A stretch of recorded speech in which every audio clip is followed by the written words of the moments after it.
We shot LA for New York, and that meant that there were going to be a number of situations where we would have to put the real New York in the background, foreground, whatever it might be. What was traditionally done with glass paintings and oils and acrylics is now being done in Photoshop. So here we have the live action portion, which was shot in downtown Los Angeles. These buildings were lit and dressed properly to work for the film, but yet we still had this whole top area which did not work. We had the rigging for the camera, we had Los Angeles high-rises, so then it fell to me to put in a matte painting to encompass that. Instead of making it look like typical New York, we have taken some artistic license with placement of buildings just to make some dynamic compositions. Here we have a shot of Daredevil shot in front of green screen. This is for the opening shot of the movie. Now, what I had to do was create this entire New York skyline behind him. I think the good analogy for working in Photoshop in layers, they're like cells of animation. They're chunks of paint on a clear surface that you can move around against one another. And here is Daredevil in the shot, more or less. With, unfortunately, we have another Chrysler building flying around there. Okay. So then here we have Daredevil in pretty much the final shot. And these are all different sounds that help make up the scene, essentially. Doing sound design, we're trying to figure out ways to really make it feel like New York. As you can see here, it's like pretty strange because there's just nothing there. I'm not listening to the dialogue, I'm not listening to the Foley, it hasn't even been done yet. We're just trying to figure out a way to make his house sound like it's really in New York, but also like, a little bit cold and lonely, and it's kind of strange to say that about sound effects, but it's true.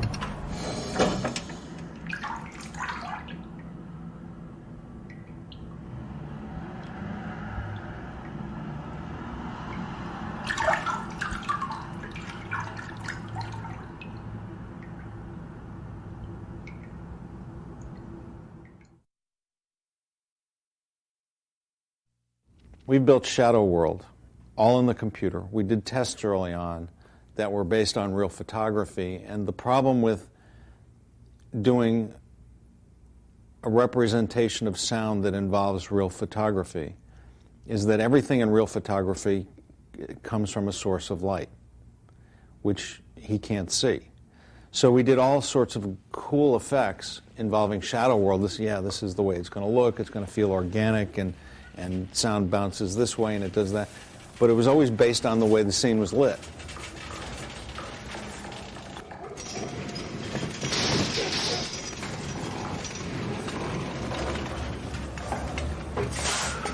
We discussed early on lighting a scene lit this way and then doing a scene, doing it again lit from here, and doing different versions, so the lighting was always changing. Never was right. Never was right, because the truth of the matter is the way we're building his Shadow World and his sense of hearing is we're building an organic three-dimensional space where sound waves bounce off of objects. On this particular shot that I'm working on, he's in a subway, and the subway's going by, and it's very chaotic noise, and he can't really make out what's going on, and there's a villain hiding in the subway.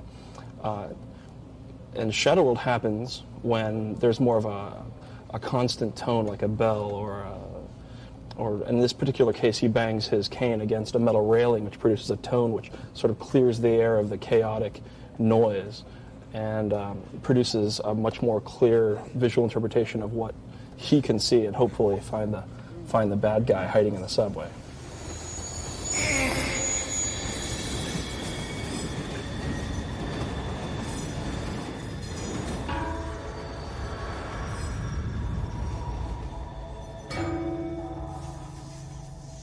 Nothing is actually lit up. Anywhere we are where we see Shadow World, we don't light up the object. We have sound bouncing off it. So you see, everything you see is more shadowed. The sound is visible, but the objects are shadowed. And it's been a real challenge. I mean, we've been working on it for nearly 8 months, and we're still continuing to refine it. When working with a photoreal effect, you know you know what you're striving for, a photoreal effect, and you get it to look photoreal, and then you're done.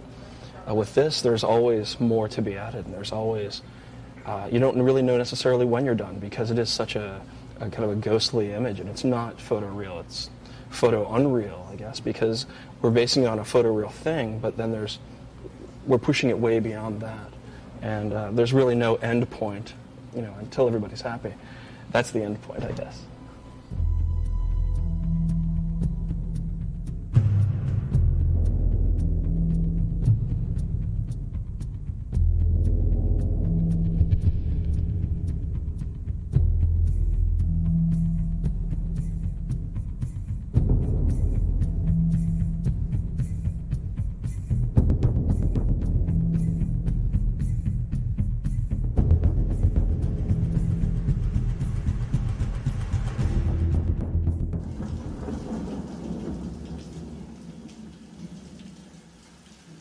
What we've been working on is trying to find ways to make sounds that can translate into what he sees, to try and create an environment that is so sometimes chaotic and sometimes very kind of cacophonous with just sounds all over the place, and then hearing how he can focus in on those specific sounds of something that he's listening for, a specific character, an action that's going to happen, maybe someone that's about to attack him. You don't remember me? Thanks, buddy. Man, you remember the deep And it's that focus that we decided was the prime way that we were going to hopefully be able to communicate to people how his hypersenses work. And so it ends up being the kind of contrast between like the craziness of the world around him, which is really great for a sound person, because that means what we have to do is use all these speakers and really make the city come alive, and the focus on something minute and small. So that plays really well into just trying to make it really dynamic and interesting from a sound perspective. So you can go from a really big, crazy environment down to just this little minuscule sound of maybe someone crawling around on the floor, or a necklace just dangling, or whatever it is that he's going to be focusing on. So from a sound designer's perspective, it's really great because you're not just dealing with like individual sounds. What's this specific sound, or what's that specific sound? You're trying to create a world and also in a way, a new sense, seeing with sound, seeing with smells, which we're trying to figure out the best way to do that. What? Where? Front door. Right here, soon.